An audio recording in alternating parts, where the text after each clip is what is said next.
Hello, everyone. Hope you all are doing great. Welcome to our today's sessions of our first Impact Talk series, and it is with the Global Leader Impact Series, Episode 1.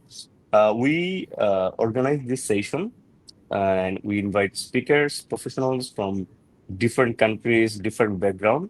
As our audience, they're students currently studying at universities. So this Impact Talk series is focusing on them. We talk about how our speaker develop their skills and based on their professional life experience, what they have found the key skills that students should develop before graduations so that they can prepare based on their professional goals, career goals. And we discuss some advice from them as well for students. So it actually helps them to understand how people are doing things differently in other countries. We welcome today Miss Mai Doan. She is currently working as Chief Operating Officer at Conservation Vietnam. Ms. Mai Doan, welcome to our session, and how are you doing today? Thank you for the introduction. I'm doing very well. Hello, everyone from Ho Chi Minh City in Vietnam. My name is Mai Doan, and I'm looking forward to share my experience in the leadership for NGO up until this point. Perfect. So if you share in brief about you, how was your university life, and what did you study? And if there is any skills that you learned when you were a student. Mm. So from my university time, I was studying international business and French language at Linfield University in McMinnville, Oregon, USA. That was a wonderful time. I get to expose to the international background with many people from different countries that comes to study with me at that time. From Oregon is a very it's a place that understand about the importance of environment. So even my studied in business and French would be a language. I always wanted to contribute into the world of protecting the environment. Perfect. So you um, have you studied international business and law. You have a international business and law background. So if you share, how did your international business and law background shape your pathway into conservation and NGO leadership? Mm.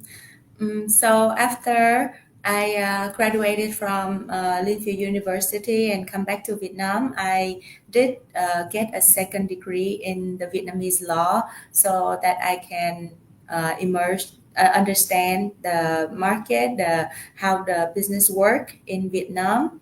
And with the international business and law background, it gave me a unique lens to approach in conservation. Skills like strategic planning, stakeholder engagement, project monitoring, and evaluation skill, especially in complicated um, situation that is very critical for the nonprofit sector.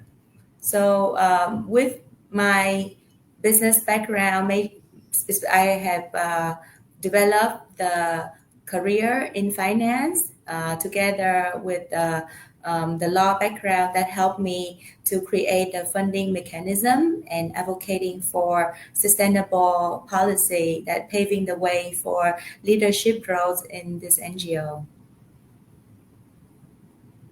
Perfect. And if go back when you first started your first job after graduation, how was your experience as a fresh graduate regarding getting into professional career? Graduates face challenges when they start, especially in developing countries, as most of them, almost like 90% plus of the graduates have very limited skill sets that are not fit with the special job market.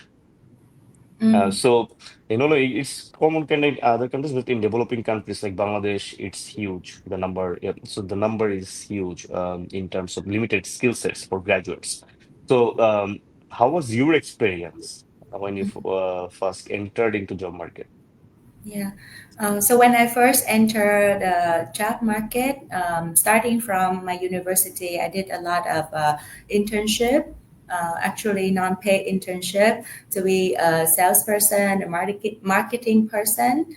But when I come back to Vietnam, it was still very challenging to find a position because back then, 12 years ago, digital marketing is something very new.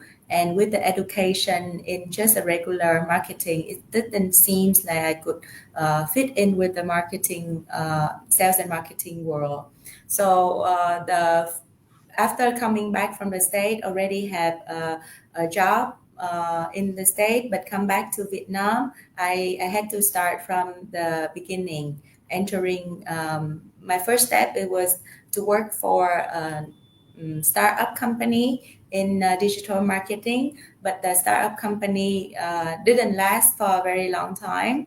So I moved to a next position where I explore the finance world because back 12 years ago, Vietnam started opening for the foreign investment and even the finance. They also need people who has experience in marketing to help sell the business. So I came back and I start again in my finance career being an intern again. So that would be like my third intern position. But through that opportunity, I have learned a lot because as a young person inside a company, you can get a lot of help from other people. So we, I think my suggestion for the student is take advantage of being the non-experienced person and ask a lot of questions because the senior staff, when they know that you're willing to learn, they will definitely show you how to do the work. And then with the experience in multiple position, then you can develop your own skill set for the future.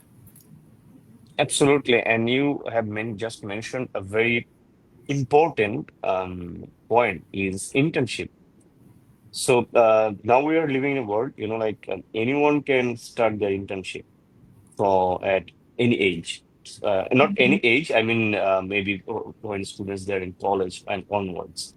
So people think, oh, if I am when I will finish my last semester, I'll go for my internship. But now I've seen some percentage among students, college at universities, and they do internship locally and globally, remotely to learn to associate with companies, startups. So it's all about, like how students see themselves. There is a misconception among some students that internship or internship is actually just a part of getting degree of a course. But the thing is, it's a opportunity to prove maybe in that organization or to like do a trial and test error for themselves. So taking it very seriously is very important. And for you, you learned and you showed like your caliber capacity. So that is Mhm. actually very important. And after that, if you share in brief about what conservation Vietnam is about, what they do, and according to you, how they are creating impact in the country. Mm. So for Conservation Vietnam, we are a social fund that's specifically for the conservation of wildlife species and habitat in conservation for Vietnam locally. So here we also offer internship and volunteers for the student who wants to expose to work. that can create impact. For the impact size, Conservation Vietnam, we currently have five projects in conservation across Vietnam to protect the wildlife species such as the Delacour langur, red sanduk langur, pangolin, Siamese crocodiles, and Vietnam pheasant, etc. So our impact that we have created so far is that we support and do operational development for the organization that work in conservation. So they would be the one that carry out the um, the work to protect the wildlife, such as snare removal or release, rewilding the wildlife species, or develop patrol for anti-poaching. That could help to protect our wildlife. And protecting wildlife means that we're protecting the forest, which is very important to our ecosystem. And in Vietnam, we are very lucky that we have evergreen forests, and a lot of the forests has started to become the World Biosphere Reserve. So from our work that support in terms of finance and support in terms of operation for the local NGO, we indirectly supporting our whole ecosystem, and that is our vision is that our people can live in harmony with nature and thrive together. Yeah, people are talking about these days, like I've been talking about sustainability, like people, planet, profitability. So without reserving our planet and saving it, we cannot, like if our planet is not livable, we cannot live, and we cannot, like do profit, or we cannot, there will be no people eventually. So this is very important. And as you have mentioned that you also work with volunteer, you also hire interns. What what what is your overall experience regarding people who come, students who come as a volunteer, join as a volunteer and intern? What do you see among them regarding thinking, how do they think about the nature? How do they think about sustainability, climate, and what you have found so far, the skill sets that they developed after completing their volunteer and internship at Conservation Vietnam? Mm. At Conservation Vietnam, we do have interns and volunteers, not only from Vietnam, but around the world. We had interns that reached out to us from UK and France, and we connect with partners such as Pagoda projects that bring the student to Vietnam to understand about the market as well as supporting our projects in conservation. So our student who have intern or volunteer with us has a diverse background in different fields of study, such as environmental study, biology, social study, economics, philosophy, and even business. So they want to understand the impact of the business onto our environment and how we can collaborate into a sustainable or creating idea with sustainable projects that can actually can support the business, but as well as doing less harm to the environment. My experience with the students so far is that they are very creative. They are very eager to utilize all the knowledge that they have accumulated throughout their college time and even before that in order to support conservation work in Vietnam. And even the student from abroad, they understand the importance of reserving the endangered species locally in Vietnam, but those animals do not exist in their home country, for example, and they understand how we all connected, how we all can we only have one planet together. Absolutely, very powerful message, and definitely for the students from Bangladesh has a like chance to do internship at your organization maybe in near future. At the same time, in your overall professional career, you work as a research associate for organization. So how do you see uh, skill set of doing research skill, how that skill can support or assist students all throughout their student life and getting into their career?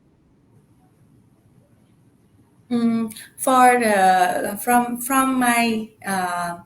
from my experience, talking from my experience, I think the student time is a wonderful time, and every time I remember of my time in the university that shaped me the person I am today.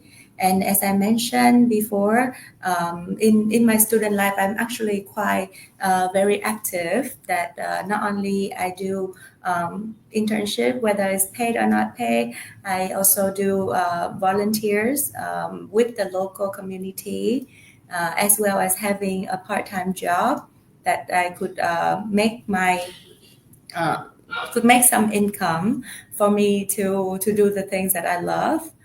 Especially that time when I'm a Vietnamese student who studied in the U.S., but I also learned the French language and had the chance to study abroad in France. Although it's just for one semester, but I did a lot of saving in order to go to France. And in France, I also continue doing volunteers and meeting people.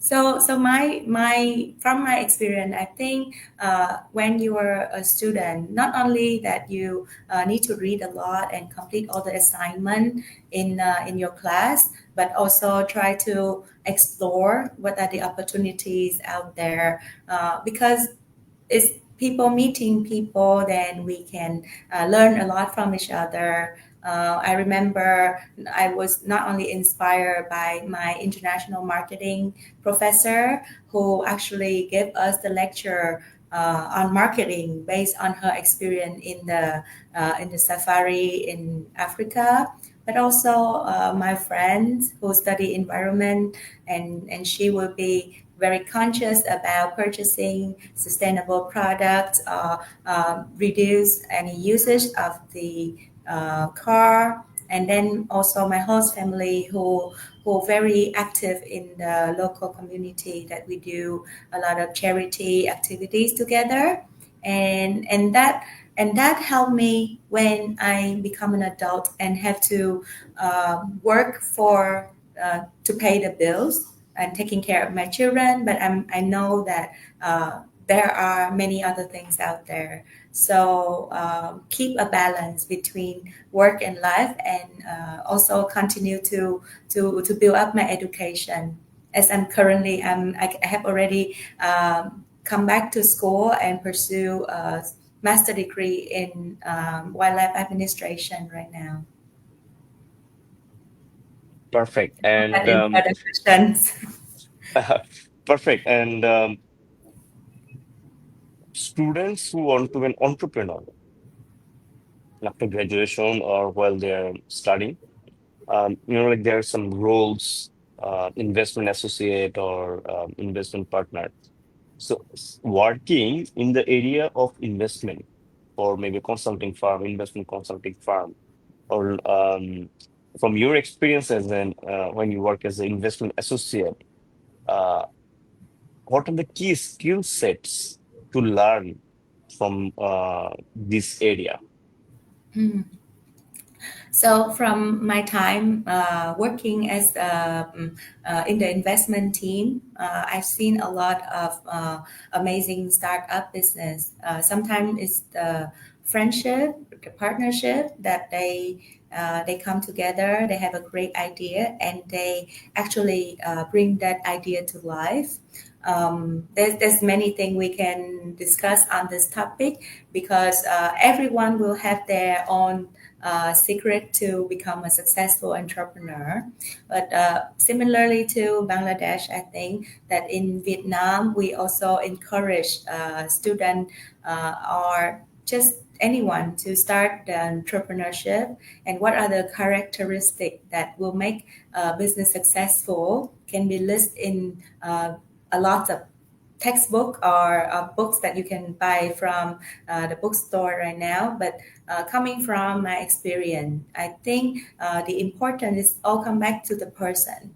So imagine when the investor they want to invest in your business, the business itself is one thing, but it's actually the person, the founder, their characteristic, their education background, their hobbies, how much they are dedicated to work days and night to build a startup, and how is they treating others, how they treating their partners, how they treating the stakeholder. Those are important character that when business they have developed it since their time in school, and when they come into a real business world, and they keep their charismatic, they keep their honesty and creativity. That's how they're gonna win the funder or the donors or the sponsor that can support their business.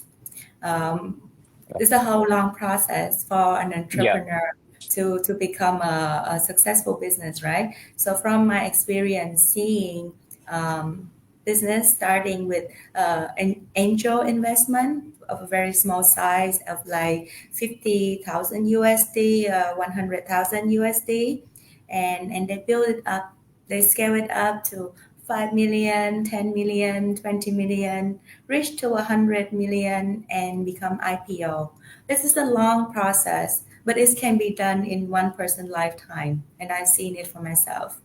And it's all come down to the founder themselves, how they treating others, how their leadership is gonna bring yeah, people together. I think that is the one absolutely. thing I really want to emphasize. Yes. Absolutely. And there are, sorry to say, a lot of scammers who pose as an entrepreneur, they build something, get the fund, and the founder or co-founders, they fill their pocket and just shut down and let people go away. That is why every single person should consider before working for a startup or someone, study their who is behind this startup or organization, their background, their mindset. This is very important. That is why the number of successful startups, especially in Bangladesh, is not that much. Very few. Uh, this is very important for students to consider that before. So there is one big challenge that entrepreneurs face initially in Bangladesh is fund Mm-hmm. investment. But there are thousands of investors around the world waiting to invest. But the problem is because people, who build something as a startup or as their business, if they cannot convey the message, the purpose, the background, they cannot make it a compact solution team, then they cannot get the fund. It's very important to keep that in mind. It's not I get the fund, I fill my pocket, that's it, and then I will go for a professional job. So this is a very wrong concept, and they don't succeed. So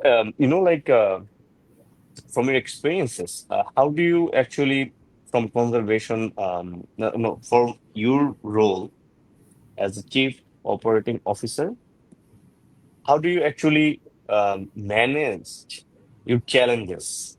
Operation, fundraising, granting mechanisms. If you share, how do you manage your challenges, and what are the skills that are helping you to manage any challenging situation? Okay, very good question. Thank you. I think throughout my work career, I gained a lot of skills from learning from wonderful people, there have been a lot of people that I admire and my inspiration for making it until today, whether it's the sales marketing, whether it's finance, whether it's law, and now it's about conservation. So I get to meet with a lot of wonderful leader, and then I find that one skill that is very important is actually emotional intelligence skills that is actually even more important than the IQ or the intellectual that we gain from the knowledge in all our studies.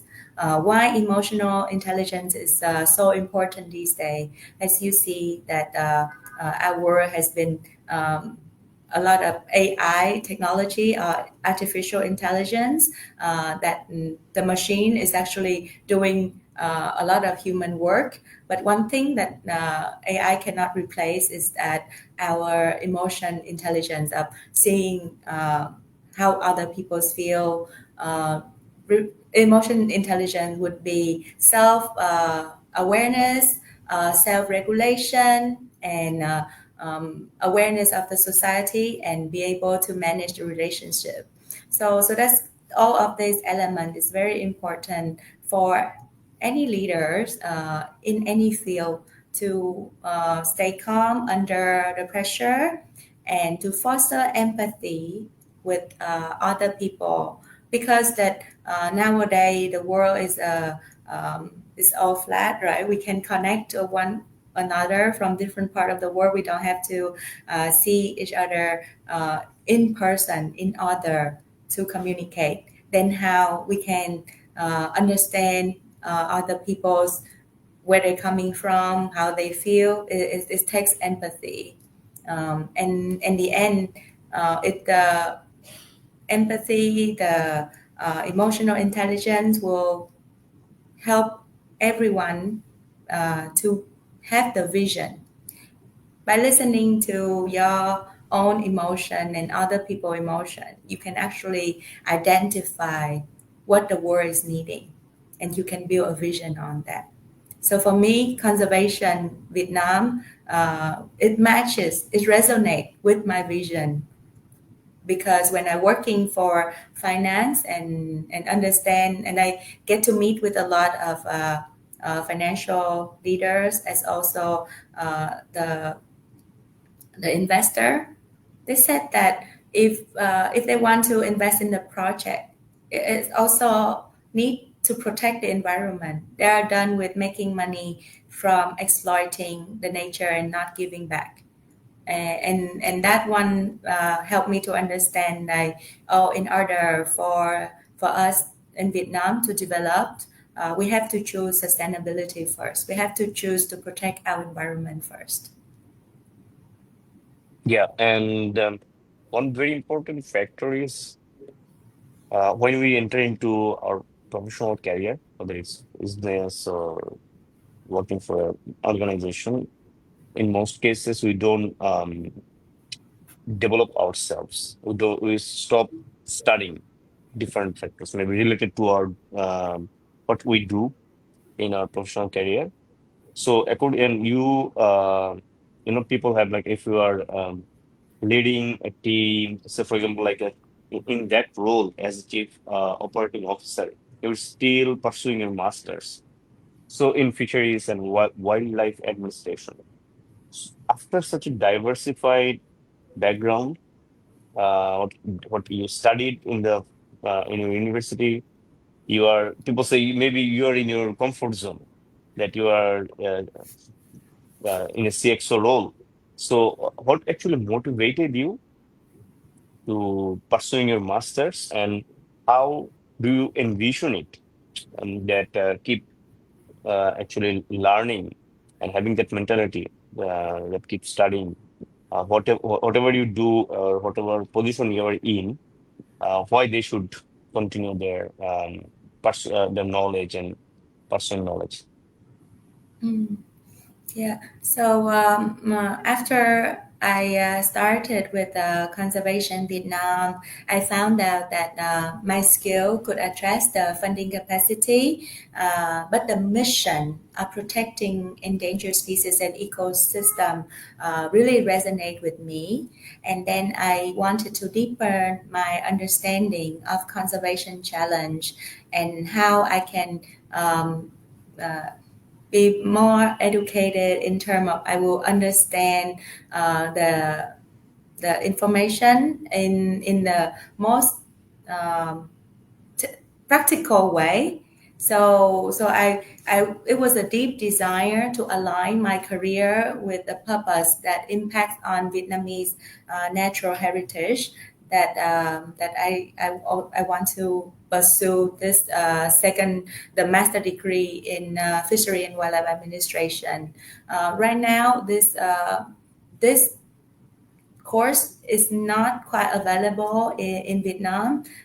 We have people that can do biology or environment study, but for professional science master in fishery and wildlife, that could actually help me to carry out the work at Conservation Vietnam in a better way. That was the reason why I wanted to pursue. And also in Vietnam, um, when we want to carry out the work for a specific area or industry, it's commonly understand that you need to have a background in order to persuade people to listen. And for conservation, even though the sector has been around very long time, it's still not quite common to the public. So I also hope that I was in the degree not for the degree just for the title, but I was there for the knowledge and the ability to pursue other to follow my leadership. Yes, absolutely. And this is very important as well that sometimes so just I will do the MBA and do the degree to just have the certificate. Uh, this is very important from your, like experiences that we have found is there should be always a purpose or aim uh, behind any why I'm doing this in my work, why should I study, or what is the reason behind it. So this is when the answer is in front of them, they can actually do it more with their heart, and Yeah. they can actually then contribute as well. So Mm. from investment, legal compliance to conservation, if you summarize, like what skills carried over that surprised you most? Uh, so both my skill from the investment and legal compliance and as well as sales and marketing has been carried over to conservation work because as an NGO we have to do almost everything because for NGO work it's often that there are many things to do and not enough people to do it. So from my position, because I have a background in financial investment, I was able to support, facilitate the granting mechanism, selecting the NGO to get the grant from our conservation Vietnam and also building the capacity for them in finance by helping the monitoring and evaluation process. From the legal perspective, even though I did not have a law degree, I didn't have the law practice license, but because I have a law degree, I can communicate very well with the lawyers in Vietnam to gain their help and support. So we can keep our overhead budget currently low because I can gain the support through the people from both finance and legal side. Yeah, and also the uh, and also the uh, um, and also the engagement, the stakeholder engagement from investment. We also had to engage with a lot of people. And then when I moved to conservation, I know how to manage relationship. That would come back to the emotional intelligence skill that I find is quite important throughout my career. Right. And from your experience, how do you see Vietnam's role in global climate and biodiversity advocacy evolving? From my experience and my work so far, I see that Vietnam is the moving toward that direction. Is a commitment that our government and has signed with the biodiversity framework, and they're very supportive to our conservation work so far. It's a very good sign, although that we still have a lot of room to improve in terms of having specific information or the decree or law policy that can support our projects implementation. And so as a social fund, we also providing advice and comments to the government's official so they could assist with our project. Yeah, I think it's Yes. heading to the right direction as the whole world. Mm, It's very important that we are joining hands at the moment, especially in this time, that for our country to speak up to protect our natural resource. perfect. And like nowadays, climate change, climate advocacy, sustainability, inclusion, renewable energy, green transitions. There are so many key topics or buzzwords. All are discussing and working towards it. Especially in in Bangladesh, the awareness regarding climate action, sustainability among students is still not up to the mark, the knowledge.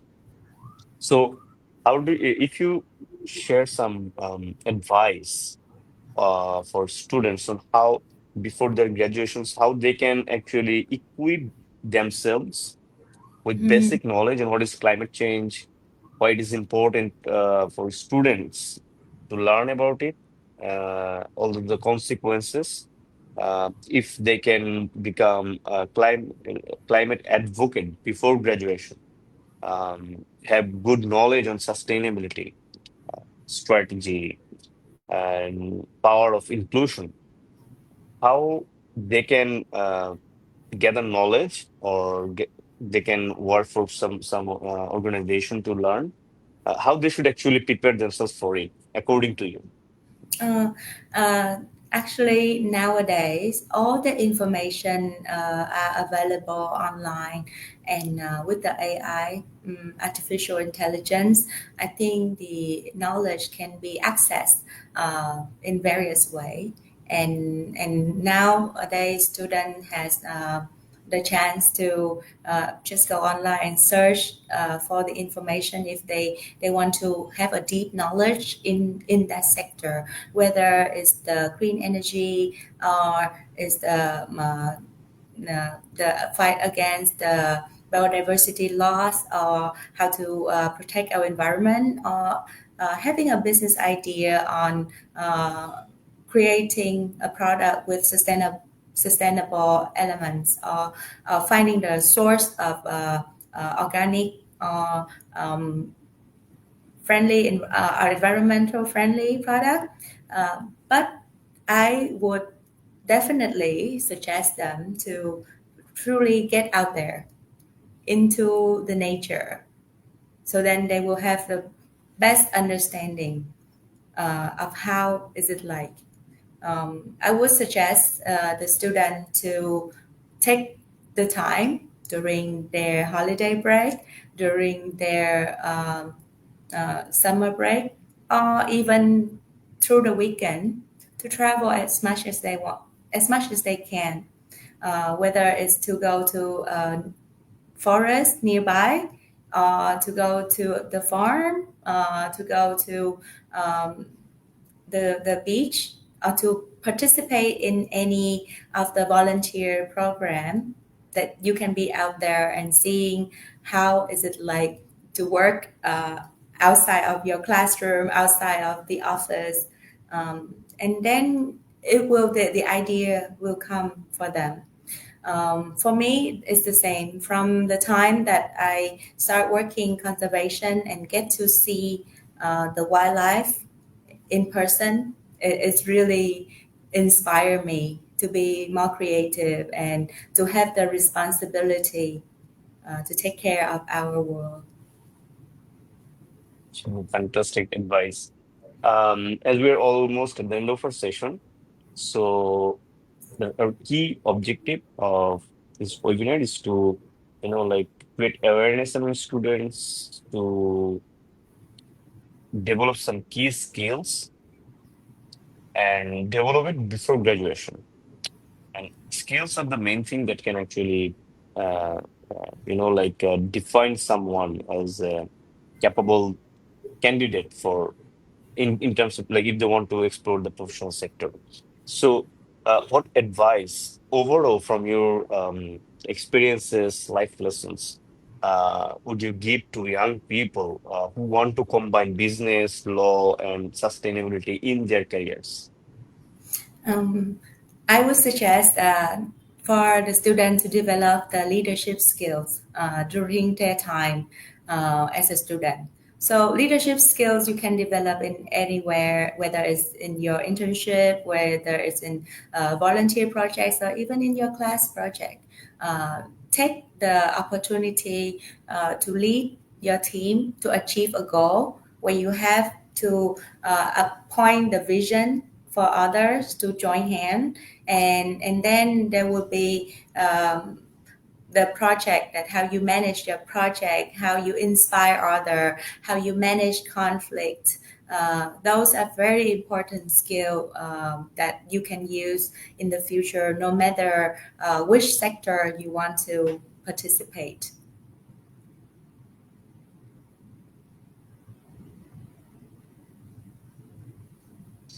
Thank you so much, uh, Ms. Maidwan, for your wonderful, lessons that you have shared with us, advice that you have shared for the students. And ultimately, this is great opportunity for the student that our people, professionals from different countries are thinking their way of doing things, the way they keep pursuing knowledge, and there is always a purpose behind what they do in general. And skills is a very important factor to shape a person as a professional, um, efficient person.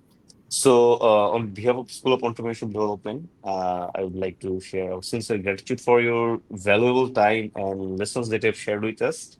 And please visit Bangladesh one day and share your um, expertise with the relevant stakeholders so that they can also learn this stuff. Thank you so much for your time, Ms. Tan. Yeah, thank you so much for giving me the opportunity to share my story, and hope that my story can motivate the student to develop their skill and become a global leader in the future. I apologize for all the background noise that happened during the call, It's but absolutely fine. it's such a pleasure to be here with you today. Thank you and have a good day. Thank you. Yeah, bye.